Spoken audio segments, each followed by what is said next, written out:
Hey, welcome to episode 2 of The Honest Path.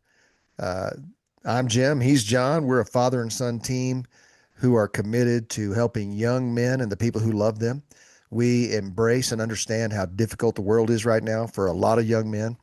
And our goal is to build a community of us together, men of all ages, helping young men find their way forward, exercise the agency that they do have, be in community with each other, tell the truth to each other, and really be a support to one another. So thanks for joining us for episode 2. Yeah. Our tagline here is God loves you, the world needs you, and we're with you. And that's true. The people to young men, the people in your life need you, the Yeah. world needs you. And and it is a tough time. It feels like sometimes the only options left to young men are accept the demonization of men Mhm. or go complete wacko neo-Nazi crazy. We've been talking a lot about that because a lot of men's movements right now are the macho, machismo, Mhm. misogynistic approach to masculinity. Others are going towards Catholicism and high structure religion. Some are going Mhm. to hyper conservative political positions. The weaponization of young men is a real issue. And our goal is to help men find their way to a solid rock identity of what it is to be a man and to live that out on purpose with favor and goodness. So, Absolutely. yeah, so And that's a big deal. I'm really excited about this episode for that reason because it's so actionable. It's your one of your greatest strengths. I would say one of your two superpowers, Dad, is actionable advice or ideas or principles. This episode's on habits and talking about stuck men from last week, but kind of a continuation of real things and real principles to kind of aid you in hard times of life. Yeah, which is, it's a quote I don't think we used in the 1024 this week, but a man is what he repeatedly does. Mm, And so habits are powerful. And we're going to talk about the power of habits. And we're going to talk about some conversations about establishing good habits, breaking bad ones, and finding our way forward. So let's get rolling, John. Out of the 10 ideas, you're going well, to pick. first, you Oh, can't get past it. oh, manly, manly, manly, Manly things. manly. You got to go So, first because you tried to blow past it. What's the okay. manliest thing Yeah. you did this Thank week? you. Thank you. The manliest Yeah. thing I did this week was I went to a Colorado Avalanche game and got my hoodie on. My Uh-huh. brother sent me a Nathan McKinnon jersey, who's the most scoring team. He's the most scoring player in the league. The Avs are the best team in the league. It's a great year to be a Colorado Avalanche fan, and I played hockey for 8 years growing up, and then I played my last hockey game when I was 48. I played in some pickup leagues in the past, and I just love it. And when I'm at a hockey game, especially live, I feel fully alive. So that's the manliest thing I did this week, John. What about you? What's the manliest thing you did this week? That's awesome. Did you knit a cap? I did not knit a cap. I missed an opportunity last week. I should have done. I had cut the base off my live Christmas tree and got it all situated. First time I used Nice. a saw. Nice. Yeah, first time I Yeah. used a saw since the Christmas before this one. Uh, but I can't claim that because that was longer ago. Yeah. This week, not to be a downer, the manliest thing I did was apologize to my wife. Oh, hey, that's a hard thing. I mean, that's not an exciting thing, but that requires some testicular fortitude. It does. Well, I mentioned last week my just my scorekeeping attitude and how Yeah. childish that is. Yeah. There's an extension of that where in a relationship, to speak completely for myself, I feel like sometimes I feel like I'm scorekeeping in the apologies, or if I apologize too much, then I'm losing. That's the Oh. complete of the flesh, pitiful kind of stuff. That's now you know who you're taking advice from if you're gonna take this very seriously, Well, listeners. I remember But being young married and thinking, I've apologized 9 times since the last time she apologized. This doesn't feel very equitable. And then I just had to realize, well, I'm 9 times worse than she is. yeah, yeah. So that was hard. All right. What's the Uh, least manly thing you did this week? Well, you do least manly first because you did manly first. Well, the least manly thing I did this week, uh, I'm drawing a blank, John. I had You're just one. so manly. It's not that. It's not that. You go and I'll think of mine. I'll pretend to be listening to you while I think of mine. Well, that's fair. It's just the same thing. The least manly thing I did is what precipitated the apology. It Mm, was basically being petty or being I'm not you guys aren't my counselor, the listeners and dad. I'm not going to be that forthright and lay bare my whole marriage. But basically I was feeling like my very like all my I was not the special boy of the universe, the special mm, boy of this marriage. The world wasn't revolving around me, and I acted dumb because of it. mm. So that was the least manly thing I did. And I, then yeah, hopefully I redeemed it with the apology. I with don't the think it quite apology. works like that, but Yeah. Yeah. I would say the least manly thing I did was neglect some responsibilities that I had committed myself to. And then I just didn't do it. mm, I just said, I don't feel like doing it, not going to do it. And I'm going to try not to feel guilty about it. And it's not that a guy can't take, a day off and tap out. There's times when tapping out's the right play. But in this particular case, it was just, I just don't want to do it. I know I promised I would. I knew I said I'd be mm, there. I don't want to. I'm not going. And that's a coward. That felt because you know how legitimate your excuses are and stuff. mm, Uh, I was I was I was fake justified. I was faking a hammy. Oh, I see. I see. You were not justified. I was not justified. I was Yeah. faking a hammy. Yeah. Been there. Yeah, I think we all have. And there are certain events, it's funny. My daughters pointed out one time uh, that I'm always the first one to leave when we have Hmm, a big family gathering, unless it's at my house, which is why I do love hosting things at my house instead of going to somebody else's. sure. And I've had other people outside the family say, "You're always the first one to leave." And I don't know why that is, but it's the same thing of faking the hammy. It's like, I'm full, thank you very much, I got to go. Instead Uh, of being there yeah. the longer time. Do I you feel different about that? I think we know somebody who in functions in social functions he will when he's ready when he's over it he just goes and sits in his car goes on a walk or Yeah, um and I respect the hell out of it. I you just do. oh my gosh, I wish I had the security of self because one I don't think anyone begrudges him for it. Well, all of his friends know it, Yeah, and his wife knows it, yeah, so it doesn't make her hurry up to leave. She's like, no. well, he doesn't mind sitting in the car, and I don't mind staying longer. So this So is our arrangement. yeah, that means so I'm the reasons I don't do that is because I'm too needy for other people's approval. Approval. Yeah, Um, and I'm not secure. Well, it's the same thing, I guess. I'm not as secure in my identity. That's him saying, "This is who I am, and it's yeah, okay. yeah. And if it's not okay with you, that's your problem." I do like that. Yeah. It So would I think the when I first met him, it threw me off. sure, yeah, I'm like, but did he get his feelings hurt? Do I need to go out and check on him? Is everything okay? yeah. Do I need to go out to the car and just should I take him a cookie? Maybe there's a lot of schools of thought, but I think showing up is the important part and being Yeah, present. We talk a yeah, lot about being present, or yeah, if we haven't, we will. But I think I don't know. I don't. Maybe with your family, it might hit harder. I don't know. yeah. Okay, let's dive into habits, John. Okay. From this week's 10-4, we each pick a few points that we want to talk about to dive Yep. deeper We in got these. 10 to choose from. We picked Yep. two each. Yep. Very tidy. Mine for this week, which again, I love the applicability is I'll go chronologically. I'll start with number 5 of the two of mine that I like the most. And it is environment beats motivation.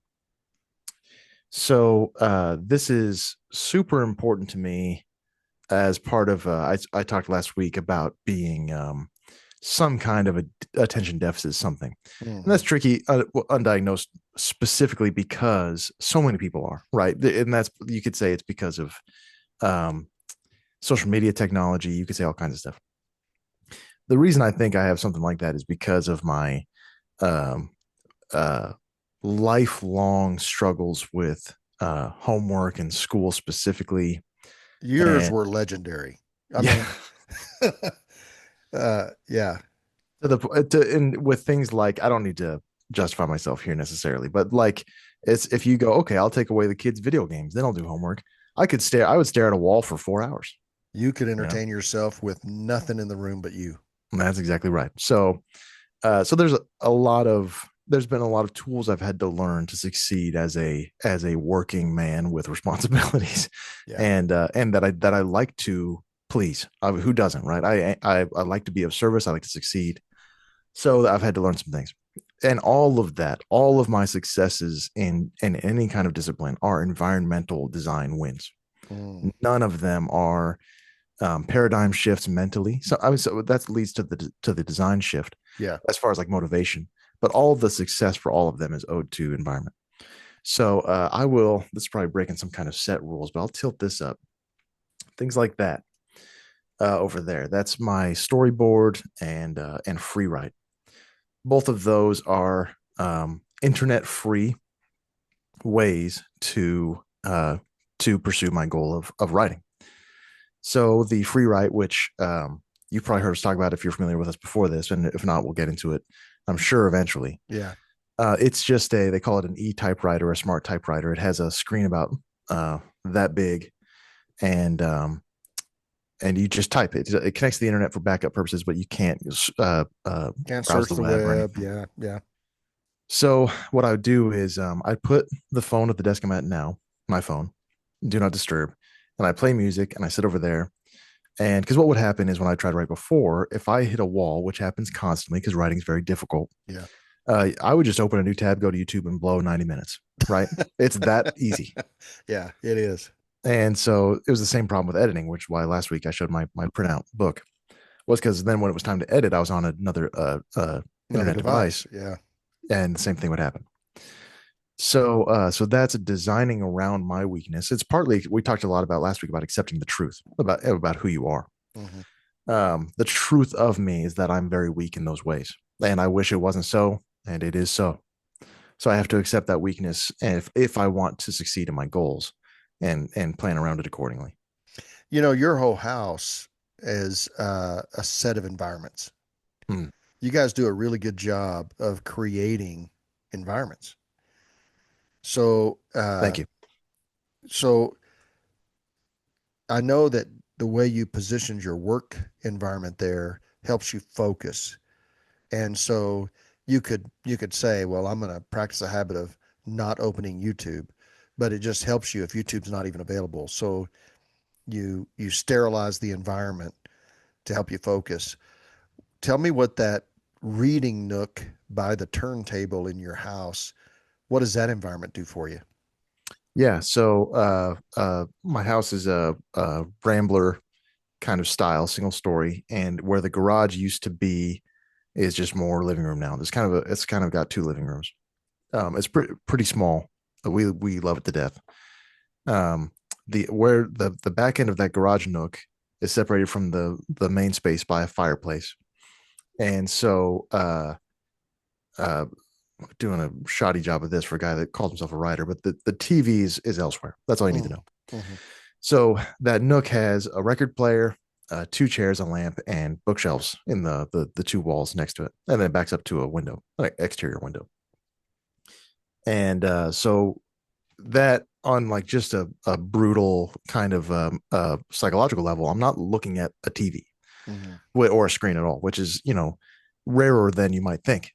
Think about what angles in your house you're not looking at Right. a screen. Um, and then part of it is that because I love noise, which I talked about last week about the power of silence, but I love noise when I'm reading because it's hard to accept the silence to do things that are good for you that you don't might not want to do at the moment.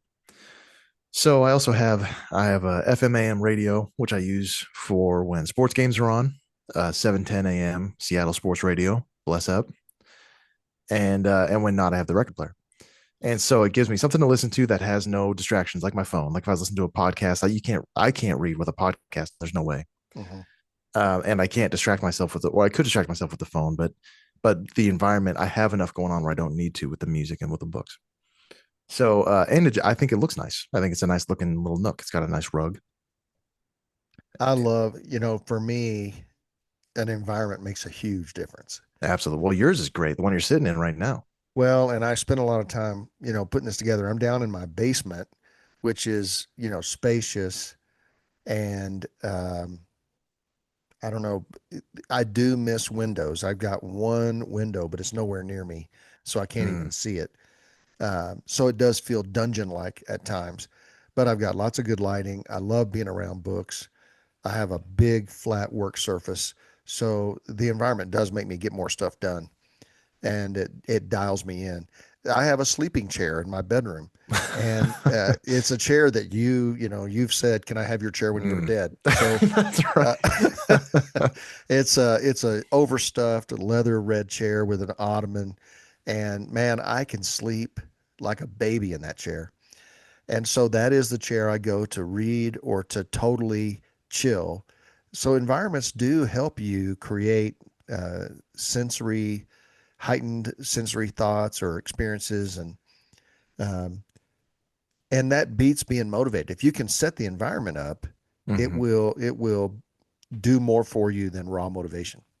Yeah, in the realm of food, that might be well, because for me, it's all about weakness is how I design Uh, for habits. So yeah. like if you're like, well, I have to eat better for, my doctor says I have to, or I just want to. It's just the food's not in the house anymore. Hmm. Which for me is a sufficient motivation because I hate leaving the house. So I'm not going to go get it. If all I have is healthy stuff, I'm just going to eat all the, the healthy stuff. Yeah.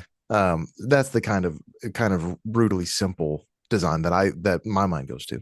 Yeah. Years ago, I was a young man pastoring in Frisco, Texas, and my buddy, I became friends with a pastor in McKinney, and he had this little country church. Mm, The people were kind of country, and the church building was really old and country.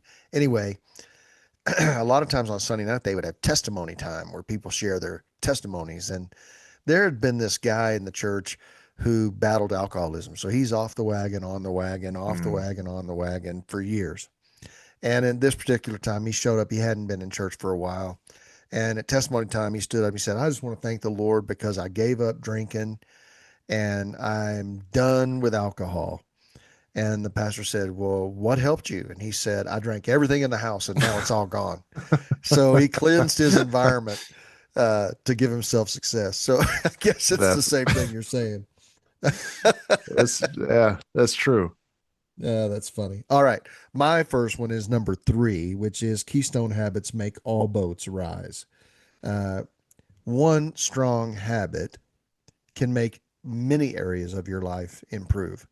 Mm, And so I think there's some keystone habits, and all the men I admire, all of them, have a handful of habits that they just won't break. I remember when I was in high school, I played hockey, and one of the guys on my team was Mark Ditka. His dad, Mike Ditka, the mm. famous Mike Ditka, Chicago Bear, Dallas Cowboy, Ditka. Ditka.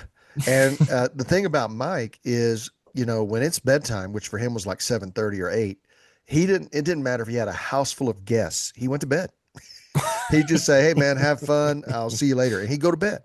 And he was up at 5 in the morning and he ran so many miles every morning. And, they have these habits. And I think that keystone habits can improve all of your life. So if there are some habits where if you improve that thing, it improves everything.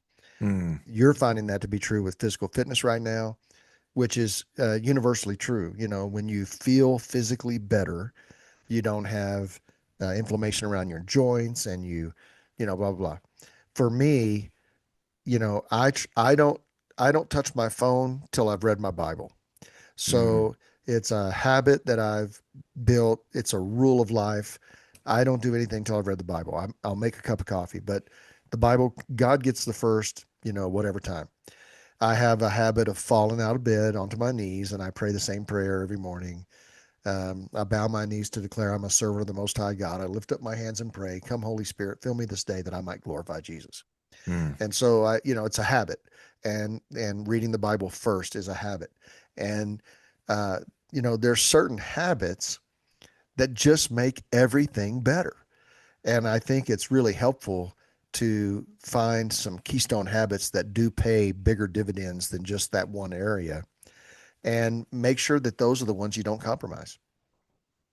Can you think of so your two examples are your spiritual and morning habits, and you it's physical fitness for you too. You're walking, right? Yeah. So the first thing I do before I do my Bible is I walk the dog, because as soon as he hears me walking, he starts to cry from the crate. So literally the first thing I do every morning is I walk him. So which in the snow, when it's really wintertime, that's no fun. But now it's a habit. And so then when I get back to the house, throw him some food in the bowl, and I make a cup of coffee, and I sit down with that leather journal I showed last week in show and tell, and I have the Bible, and I read a reading plan. It's just, I feel like my day can't start till that's happened. And and the thing is, if you read, and I don't just keep reading my favorite parts of scripture, I read, the Bible in a year. So you see stuff you've read dozens of times, and then something pops out at you that you never noticed before. Totally. Uh, the Bible says of itself that the Word of God is alive and active, and it divides the thoughts and intentions of your heart. So, uh, huge, huge win in lots of areas of my life, because I'll get wisdom for finances or wisdom for a relationship and a conflict I need to navigate. Which prayer is the same way. There's so many times I've bowed on my knees and said, God, you got to help me with this woman you gave me. And only for him to start having ideas and realizations pop in my head about my flaw and my fault in the matter.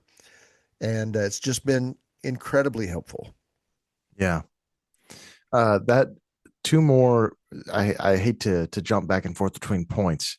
Two more about design that I think is interesting about that. Your dog walking. You have something you don't want to do sometimes, but by design, Bosco will not let you not walk him. He will be annoying until you do it. That's true. So that's very interesting to me. It's kind of a Which is like a workout buddy. self-perpetuating. You and your wife are doing workouts Exactly. together. So, if it's just you, you might not show up. Yeah, it's almost you hear like two drunks trying to get sober that are married. That's a recipe for challenge. Yeah. But for some reason, it's the opposite with this one, where I've got to look at her and suggest that we uh, neglect an aspiration, or we just got to go. And but also, I have to give credit to circumstance. This one, a gym opened 90-second drive from my house.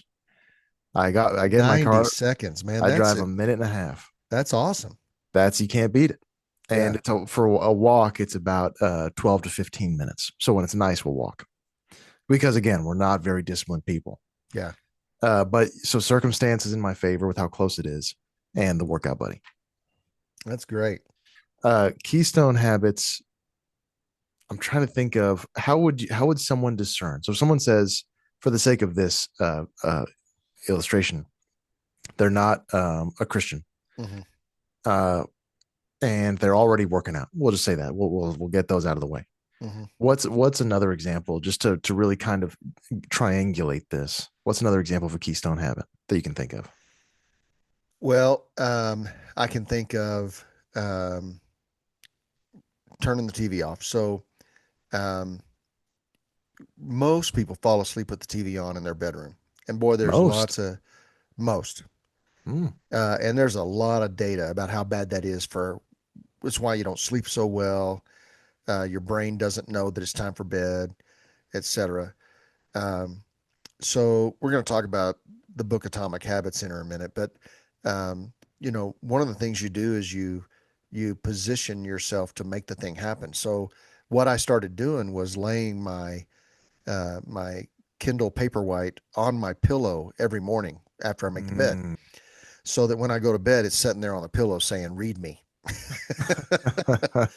And so it's making me read more and turn the TV off.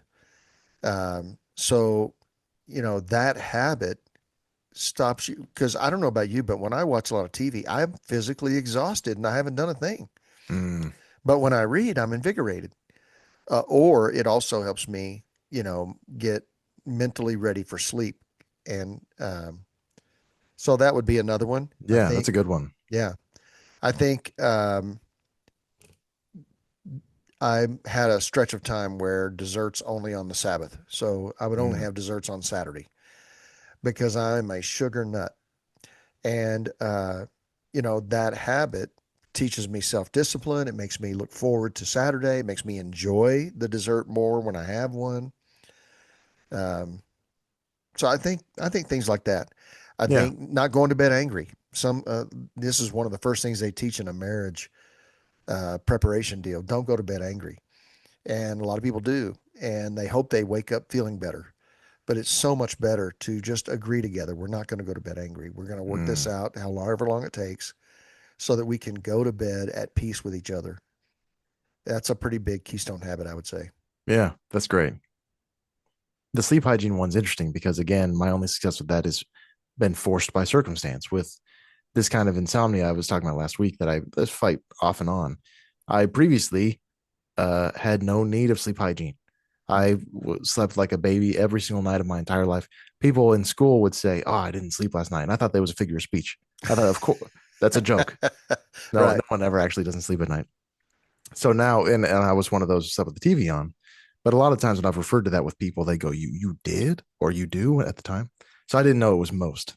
Um, but yeah, necessity dictated that I have better sleep hygiene. That's an easy habit to keep because if you don't, you're miserable. That's true. Most mental health professionals would say, don't even have a TV in your bedroom, Mm.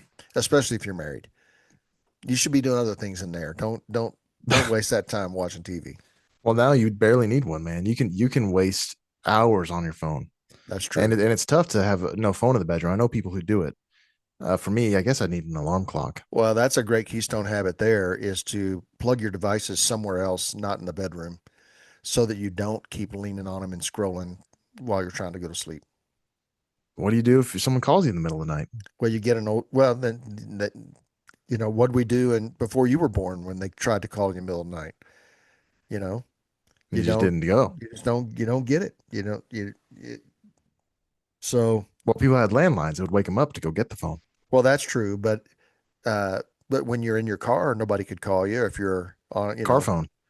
not when those days, not when I had a pager, man. I had a pager and Uh, somebody would have to page you their number and 911. Then you knew stop at a payphone and call them, but you'd have to stop at a yeah, payphone.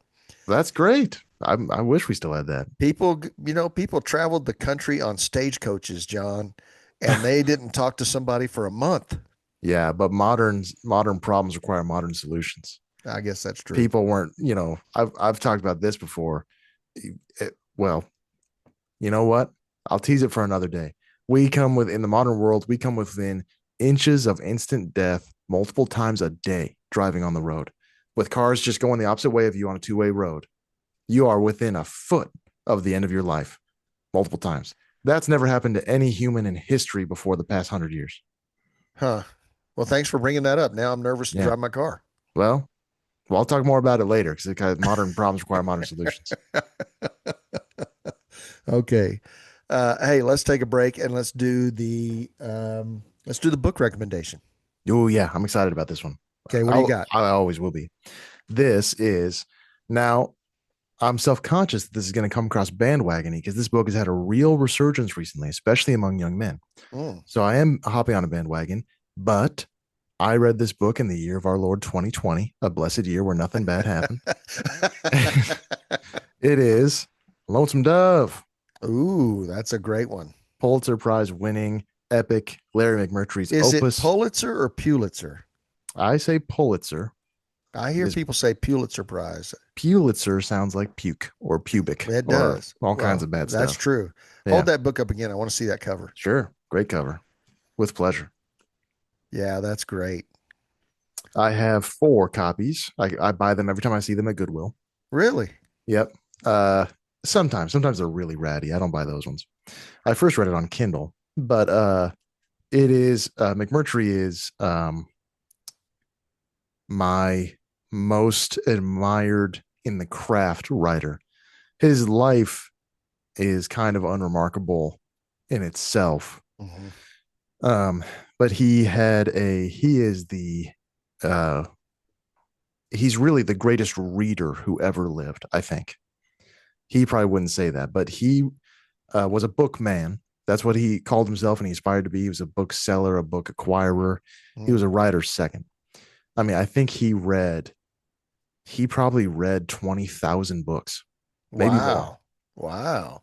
He read every book in his collection, and his collection was more than that. So, I mean, the reader of humankind, and it turned him into one of the best writers who ever lived, I can imagine. at least Yeah. in English.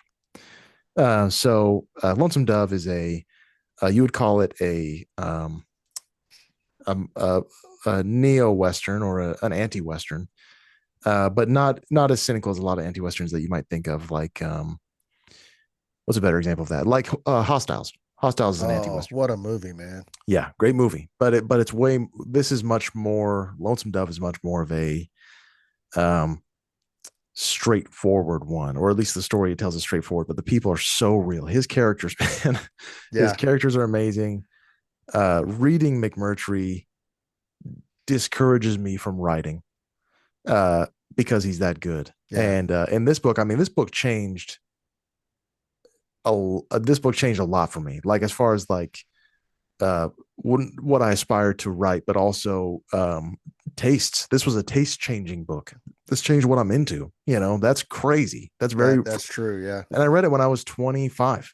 It's not like I read it when I was in high school and, you know, you find a band in high school and it changes your whole identity. I was already, you know, something of a man. You started Uh, buying pearl snap shirts and denim Look at it. Yeah. jackets. Yeah. Yeah. Yeah. Yeah. I wasn't wearing this before reading Lonesome Dove. I started listening to country western music. My sister, Julie, never would have thought that would happen. No, but So there's that's only two kinds of music, country and western. country and western. So yeah, huge recommendation. And also Who's your favorite character in Lonesome Dove? probably, oh my gosh, brutal question. Probably P.I. Parker. P.I. Parker is he's like 6'5", 100 pounds, and an idiot, a true idiot. And he's so deft of hand. Yeah, there's the character in the book named Call, Yeah. Woodrow Call, and he is just this. He's a stoic. Basically him and Gus are the core of the book. Just complete best friends. They're both They've been retired friends Army forever. Rangers, Yeah. Yeah. and Call's a stoic, and Gus is an Epicurean. And so Call has this. He works every waking moment of his life, and the only person he trusts to do almost anything is P.I. Parker. Or if he wants it done right, he gives it to P. Because he's just this deft, slow savant beanstalk. That's hilarious. And most of the lines that made me laugh out loud were from P, or from Jasper Fant, who is the exact opposite but equally dumb. He's about 4'10". He has a hat that goes out to his shoulders, That's and hilarious. he's just the characters are unbelievable. Really, I didn't say enough about the plot of the book, about like what Yeah. it's actually about. Yeah. But if you like reading for any reason at all, it is a huge recommendation. That's awesome. That's awesome. Okay. My book is more practical than that. This is Atomic Habits because it's on my phone. I don't have it in paper. This book inspired the 1024 for this week and has been, I bought last Christmas, I bought every kid in my family a copy. I think I can safely say not one of them has read it. Uh, Guilty as Started it. charged right there. You did start I it. started it. I think it's required reading for every man. It's an incredible book because there's so much immediately actionable ideas to both break bad habits and start some good ones, to actually start doing things you wish you would start doing. And so, like laying the Kindle on my pillow was an idea from Atomic Habits. Mm. You want to read more? Lay it on your pillow. That way, you have to remove it to not read it. Um, anyway, great book. I think it should be required reading for every man. Do you have kind of putting you on the spot pop quiz? Uh, do you have like the best one, the habit that impacted you the most from that book? Well, it teaches you how habits are formed, and Mm, they're really simple. So uh, it's this pattern. First of all, the first thing he teaches you is you realize how many hundreds of things you do without engaging a single brain cell. wow. So, in the morning, you get up a certain way, you go through a rhythm, the way you shower, the way you brush your teeth. You do all these things the same exact way every time, and you never use a brain cell. This is the power of habits, because when you ingrain things in your life that you want to do, they become habitual, and they don't require you to desire them anymore. They don't require Mm, you to think about them anymore. They just happen. So that was huge. So I have these stretch bands to do some lightweight resistance training. sure. And I've always wanted to, man, I need to do that every morning. So you put them in sight. So I hung them on the door. So I have to pass those to get to the shower. So now I grab them and I do some resistance training. So because it's there, it's cue, uh, process, reward. And um, likewise, if you want to break a bad habit, like you said, change the environment, uh, get that stuff out of the way. You get the cue out of the way. So if I put my phone in a different room to charge, so I now have a little charging station for iPad, phones, and everything. I can keep them in another room, and I'm not tempted to grab it and do more doom scrolling. That's pretty incredible. The you know what? I lost it, and that's fine because I was basically just going to fill air. But I had something I was going to say. If it comes Anyway, back to you, bring it up. don't Go worry to about it. second thing on the 10 list, John. Yeah, let's do it. Okay. This one I like a lot. The power of every day. So I had this. There's a lot that's been, we're in the same sphere, obviously not in the same air as Jordan Peterson, Mm, divisive, but equally concerned with young men, equally yeah. concerned with discipline and habit and agency and opportunity. Great communicator, whatever else you want to say about him. Anyway, so his 12 rules for life, that kind of stuff. Yeah. One of the principles of that and of James, is it James Clear? Is that his name for Yep. Atomic Habits? Yep. Is this everyday thing. So, um, something I wrote in the email. I feel like I like the stuff I write in these emails, but you could probably tell when it's Jim and when it's John, because mine is just gets silly. But it's why you can't divide by zero is what I put in this, is because Mm, something is infinitely more than nothing. So if you like, it's the principle of just like we talked about, just showing up or just doing the thing in any way. So you can do something to perfection, but doing something is infinitely not just one integer the way it is in mm, in in our in math, yeah. but it's infinitely more than nothing. So it's more than the gap between one and two, you know. Uh, so then for with writing as an example, as with most of my examples, it was okay. Well, I'll do something. I'll write, a few times a week or something like that, or every other day, or a few times a month. But then take that same principle and go from sometimes to every day. Mm, So, say I was going to do one of two options. I was either going to write 1 hour every 2 days, I mhm. was going to write 30 minutes every day. Which of those you think is actually more impactful for me? 30 minutes a day. 30 minutes a day, easy, no question. Because that kind of compounding interest, that kind of Mm, everyday, when I miss, when I my routine collapses and I have it written in 2 weeks, and I'll look back and I'll go, can you imagine my word count right now if I had kept my habit, yeah. even for 30 minutes a day? Yeah. It's or like, if you show if you want to make them cry, you show a 55-year-old what they would have in their savings account if they'd invested when they were 20, Oh, because you can't get that time back. right. It's the power of every day. So Yeah. yeah, go ahead. Well, I was thinking, I think it's, Stephen King on writing is one of your Mhm. uh, one of your big inspirations for how to write and systems of writing. But Totally. isn't he the one that says, write 200 words a day, and in 30 days you have 6,000 words, and so you got a crappy book, but you got a book, and now you can get about editing. Is he the one that talked about that? Uh, he has a lot to say about iteration in editing and writing crap and then fixing it later. But no, he's a lot more. He ups the stakes. He says if you're a serious writer, try and write 2,000 words a day, Mm-hmm. no matter the cost. And his story lives that out or plays that out because when he first started before Carrie sold, he was they were in like a double wide trailer and he would write in the laundry closet. They had kids. He Wow. would put the ironing board across his lap, put his typewriter on the ironing board in this like 4x4 laundry closet Wow. and get it done, right? 2,000 a day. So it's But that tough was to, but it's every day, and yeah, that's the thing. If you do it every day, you're going to have a book. yeah, absolutely. So all that to say that, yeah, back to, since this is apparently all I'm going to talk about, back to exercise. We don't exercise every day. It's good. It's good for you to do, they say like move every day, have motion every day. So you should go Yeah. on a walk if you're not going to do something strenuous, but we do thrice a week.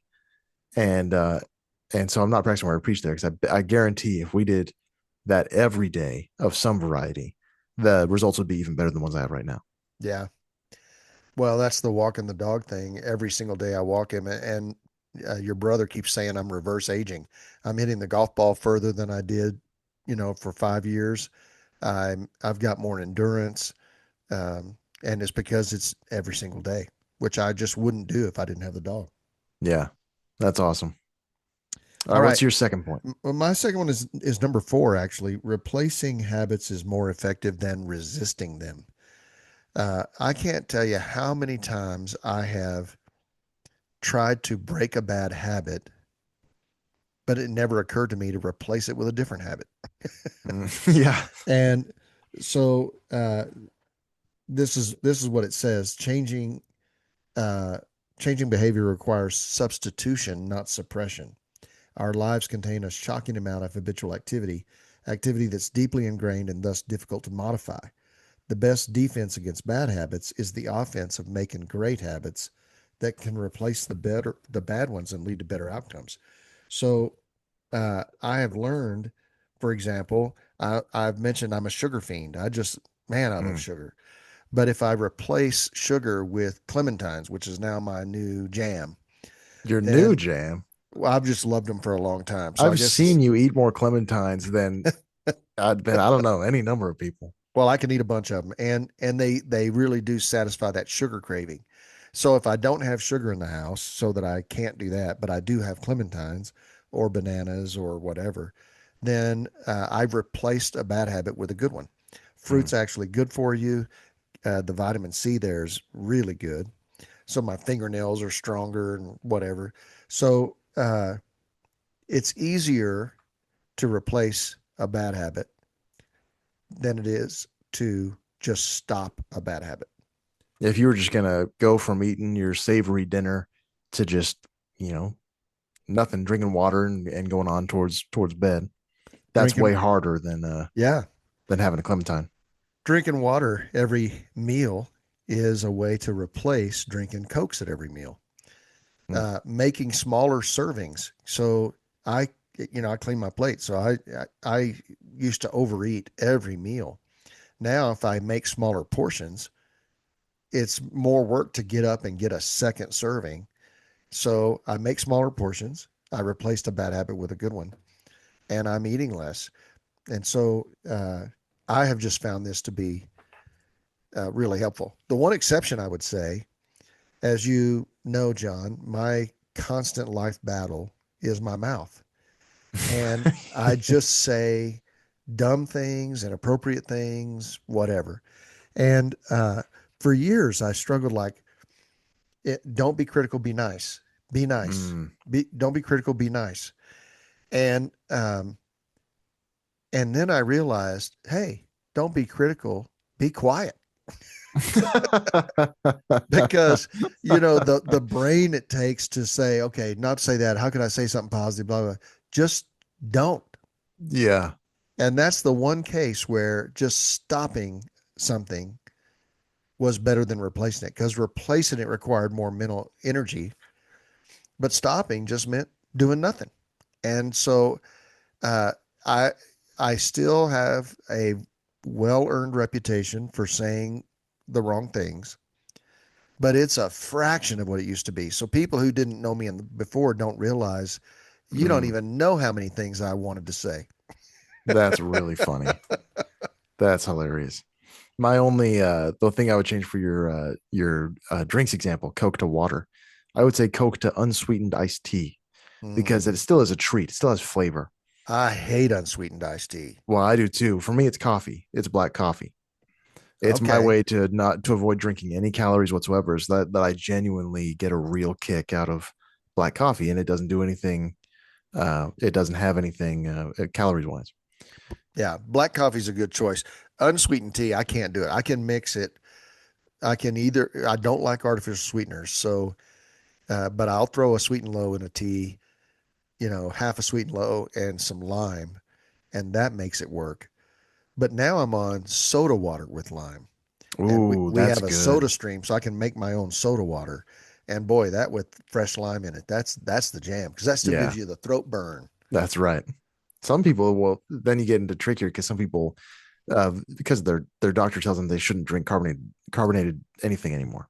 So What could that hurt you? How does that I hurt you? don't know. I saw this. It was a viral thing of this guy who was on this campaign to. His doctor told him he couldn't drink fizzy drinks anymore. I think he's an Indian guy, so he Mm. says fizzy drinks. So it was this cut of him every day going day one no fizzy drinks, and the day two no fizzy, and it went on. Yeah.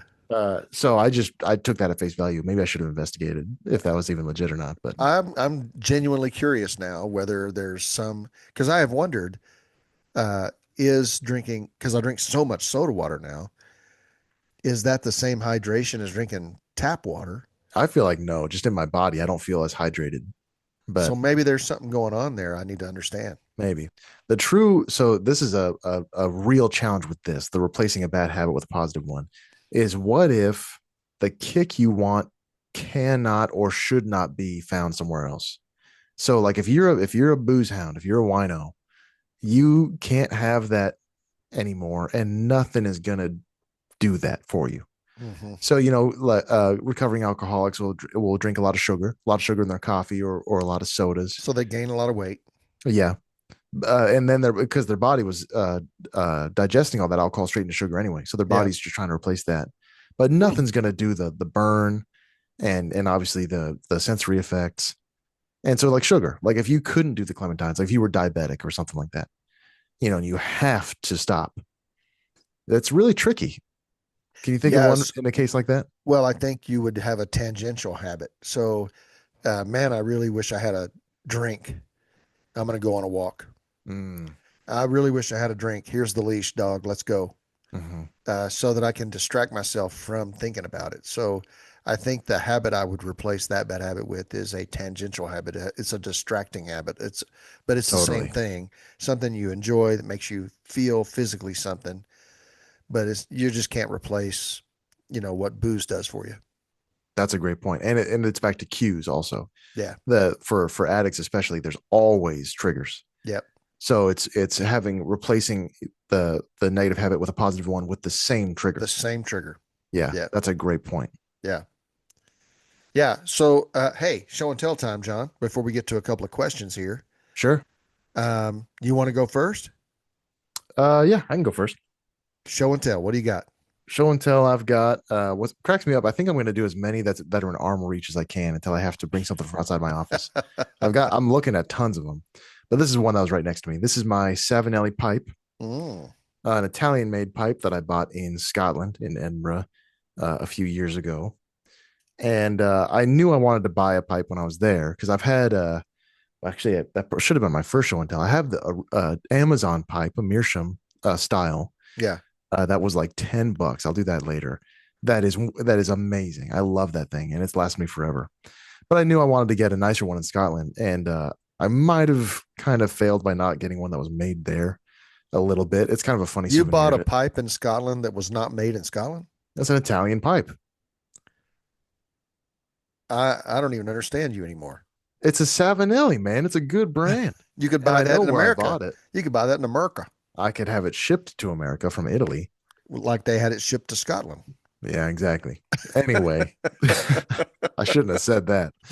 It's got this lifestyle edge all around it That's and nice. on there, and it's straight stem, which a lot of people like the curved ones because you can let it hang out of your mouth and your hands can be free. And you But like that Sherlock Holmes kind of curve stem kind of no, I grip. like it straight because I like that it requires my hands as part Oh, of, again, about a design of a practice is I don't want to do anything else while I'm doing this. The whole point is contemplation and meditation. So so the fact that's that you have to use your hands more makes you engaged just in that. That's exactly. all you're doing. Yeah. Last week we talked about embodiment, that what you do with your body kind of affects the things of the mind and soul. That's like what, if I was to do the same thing but I had my phone in one hand, or Mhm. even if I was reading, it's a different practice than if I was to have nothing but the moment and whatever thoughts I have. I love it. And I have tried pipe smoking because you love it so much. And my friend Rob also loves it. Your And two Johns, my they two both love, Johns. yep. Yeah. And I have to say, I love the smell of pipe smoke. But you got to concentrate, man, because that fire goes out pretty easily. And it just seems to be a little more work than I'm interested in.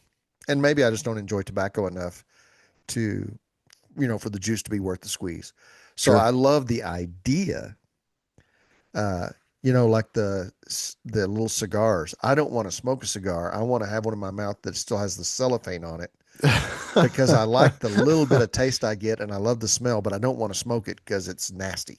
That's funny. Yeah. Like Clint Eastwood in the Dollar Trilogy. He's always There you got that go. little Yeah. cigarillo sticking out. Yeah. Yeah. Yeah. No, I totally get it. I think you have to it's kind of similar to coffee where you have to love the process itself. Yeah. So yeah, for me that's part of the appeal is that you have to kind of tend it and pay attention but it almost like hypnotizes you into just meditation in general. Yeah. And with coffee, it's like the when I worked from home, I would do it way more. I'd brew a Chemex, which is like a 7 minute ordeal Wow. from start to finish. But for its own sake, it's really nice, as Yeah. part of a routine, Yeah. as opposed to So, just hitting on the Mr. Coffee, whatever, right. Tell the truth, John. When you're smoking your pipe, do you feel more intelligent? No, I feel a little bit like an idiot Really? because I'm self conscious by nature. Yeah. And people imagine in your head, delete me and Rob from your mind, and imagine in your head the kind of man in 2025 that smokes a pipe. He's probably wearing a fedora. He probably weighs about 400 pounds. He probably plays a lot of Dungeons and Dragons. It's like He goes by this. the name Warlock. That's right.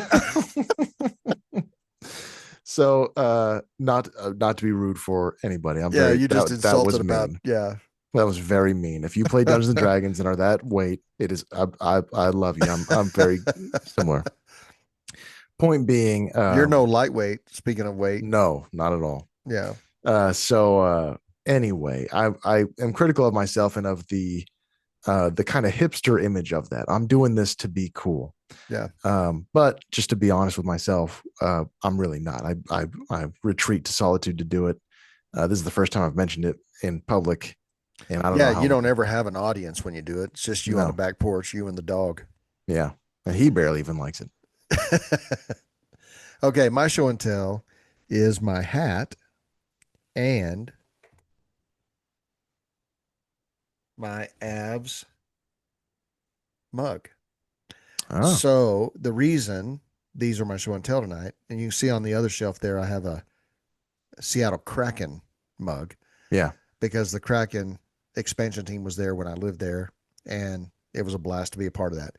But um, Sue and I went to a fundraiser dinner, and I bid on tickets for the Av game that we just went to, and I won it.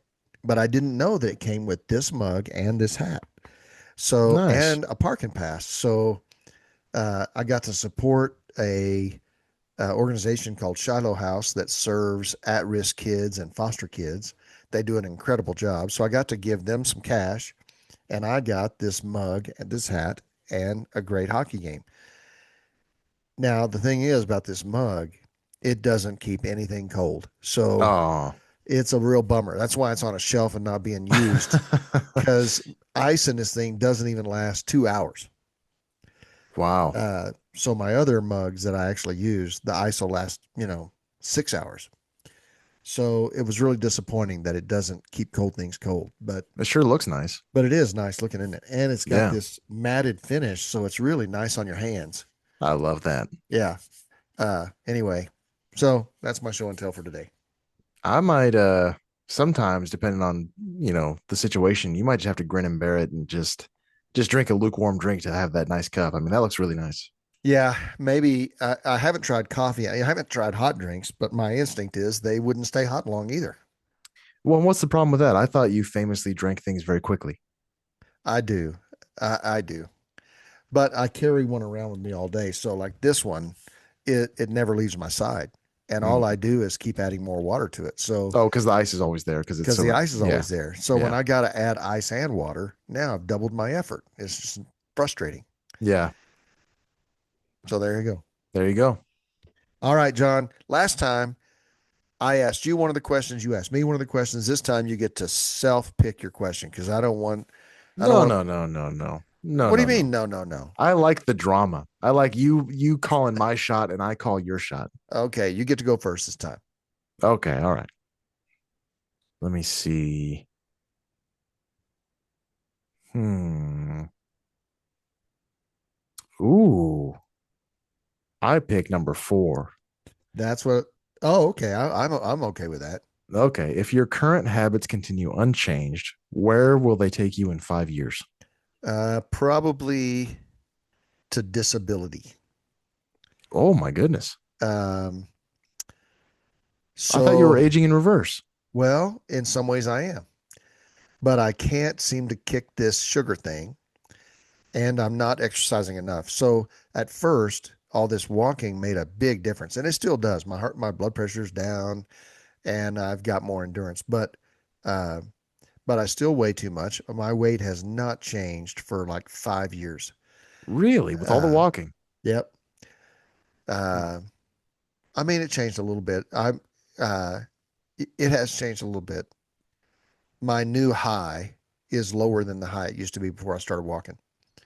Hmm. Um, but I'm 63 and I'm watching people my age and older than me, and the ones that inspire me, they're highly mobile. So really, what I mean is working your core.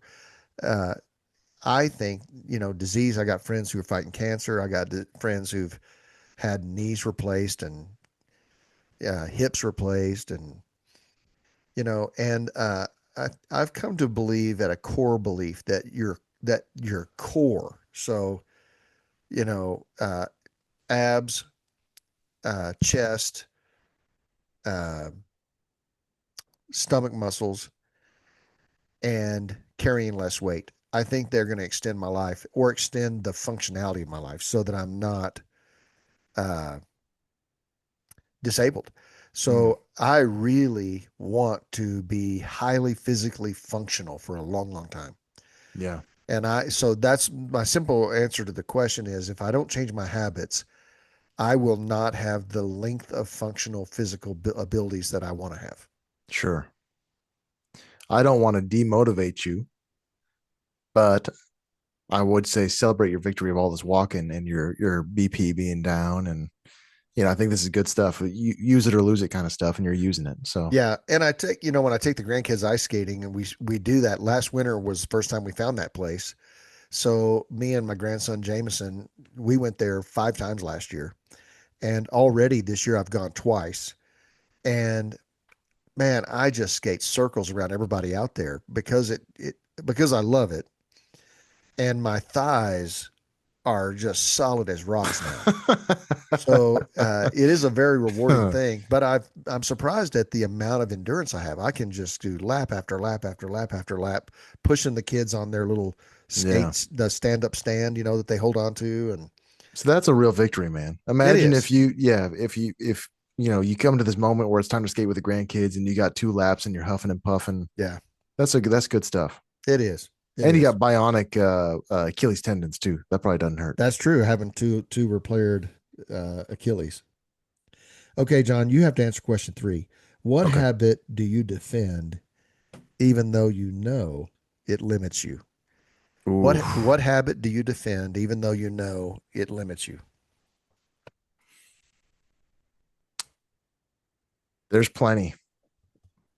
The one I defend the most, at least in by my deeds, would probably be video gaming. Hmm. Talking about McMurtry, it's a really interesting case. It's almost like you did it on purpose, like God did it on purpose. You take a savant level writer and reader, and you deprive him of all written word for about 7 years, from birth to seven.